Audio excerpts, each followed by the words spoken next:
cows over here. Be very quiet. We're hunting cows in a fence that we feed sometimes. This is an old well.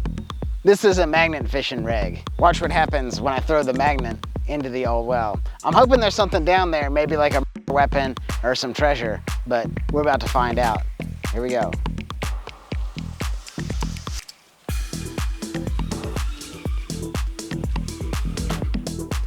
And we're in the water. We're in the water. I'm just pulling up the slack. Maybe it's stuck to something. It's a long way down there. You can see we're about to determine the capacity later on though.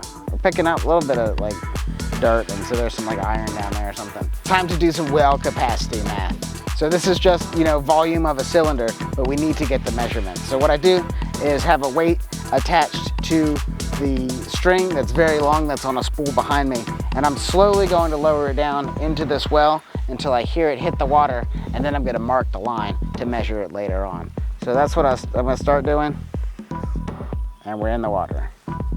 So now I take my tape, and I'm going to pull this back to here, and I could tie a knot in this, and that's probably what I'll do instead of taping it up. Yep, the tape is not. Don't pretend I didn't even have the tape.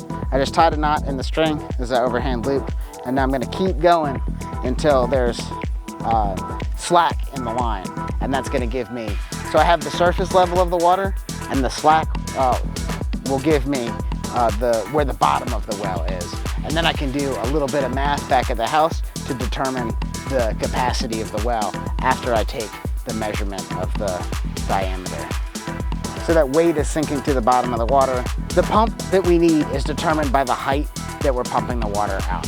So the longer distance, the more we might have to pump. And this is so shallow that anything under 100 feet, we could kind of put a hand pump well on that. That might be what we end up doing here. But for now, we're just gonna close the top up with pins so nobody falls in it and it's not a hazard. We have that string with the knots tied in it spread out along the edge of this measuring tape, and it gives us a measurement of where those knots are, and that correlates to the measurements that we need to find the capacity of the well. Looks like this is 32 and a half plus or minus, and then the surface level 32 and a half, the well floor we're at like 36 and a half. So there's about 4 feet. Now we need to measure the radius of the well, and then we can go back and figure out that math.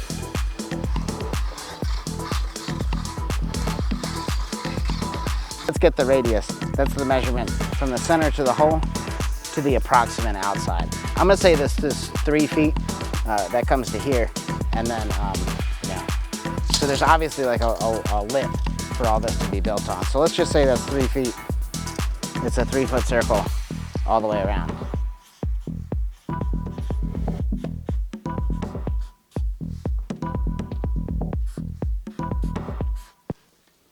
So before you dump a lot of money into the well, this is the math you need to know. The first formula is the volume of a cylinder. If we remember back to like, what, 7th or 8th grade math, pi times the radius squared times the height gives us the volume. So in our example, what we had there, we had a long 36.5 foot drop, 32 and a half foot drop before we got to the water. But once we got to the water level, there was only 4 feet before we reached the floor of the well. So we take that, plug it into our equation. Of course, we know the constant of pi, 3.14 roughly, times 4 feet squared, times the height, or I'm sorry, that was the radius of the well was 4 feet. But also in this case, the height of the water is 4. So we have 3.14 times 4 squared, 16 times 4, again, 3.14, doing math. 16 times 4 is what? 64. Yeah, 64. Thanks, Jess. Can you do the pi times that? No. So we're at 128, we're at 180, 192, 104. Let's say let's do 198. Let's go with that. Rounded. We have 198 cubic feet to the third. Now this is what you need to know.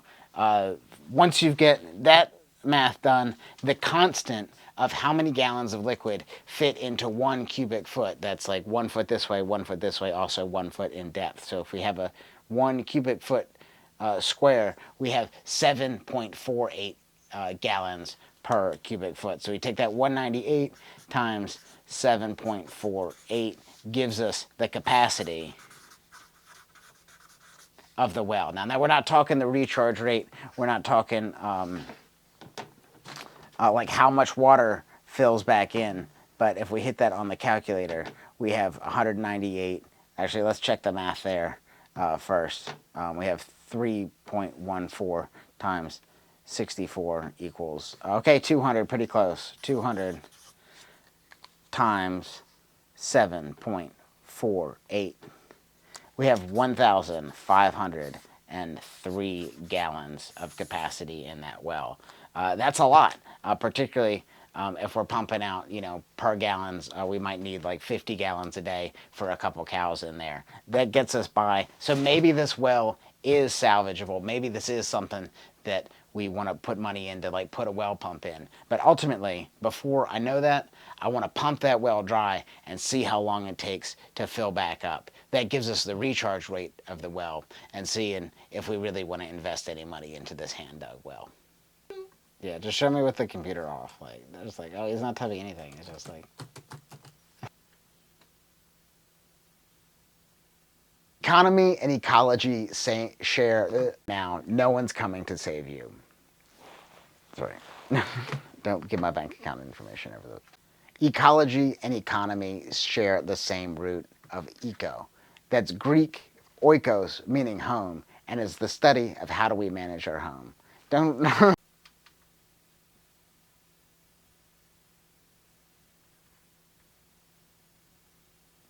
So if it's not apparent by now.